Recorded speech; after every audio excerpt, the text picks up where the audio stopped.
মেয়েদের মধ্যে একটা টেন্ডেন্সি হচ্ছে যদি সে নির্বাচনে দাঁড়ায় তাহলে হচ্ছে তাকে সাইবার বুলিং বা হ্যারাসমেন্টের শিকার হতে হবে। সামনের দিনে নারীরা কিন্তু আস্তে আস্তে হারিয়ে যাবে। আমি সামনে আসতে চাই আমার নিজের একার জন্য। আমরা দেখলাম যে ডাকসুতে 400-রও অধিক আসলে প্রার্থী তারা নির্বাচন করছেন, তার ভেতরে 62 জন নারী শিক্ষার্থী। এই যে অবকাঠামোগত এই সমস্যা নিয়ে আপনি কি ভাবেন? আমার মনে হয় যে এবার সাইবার বুলিং এবং হ্যারাসমেন্ট যেহেতু অনেক বেশি হয়েছে, তো মেয়েদের মধ্যে একটা টেন্ডেন্সি হচ্ছে যদি সে নির্বাচনে দাঁড়ায় বা পাবলিক স্পেসে হচ্ছে বেশি ওপেন হয় তাহলে হচ্ছে তাকে সাইবার বুলিং বা হ্যারাসমেন্টের শিকার হতে হবে। তো অনেক মেয়ে এবার কিন্তু নির্বাচনে দাঁড়ায়নি। যারা সাহস করে দাঁড়িয়েছে, আমি সাধারণ মেয়েদেরকে বলছি যে আপনারা মেয়ে ক্যান্ডিডেটদের বেশি ভোট দিবেন বা প্রায়োরিটি দিবেন। কারণ মেয়েরা যদি মেয়েদের প্রায়োরিটি না দেয় তাহলে সামনের সময়গুলোতে কিন্তু মেয়েরা আর এগিয়ে আসতে চাইবে না।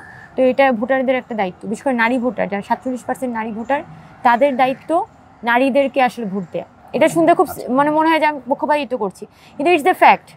এই মুহূর্তে যদি মেয়েরা সামনে না আসে, সামনের দিনে নারীরা কিন্তু আস্তে আস্তে হারিয়ে যাবে।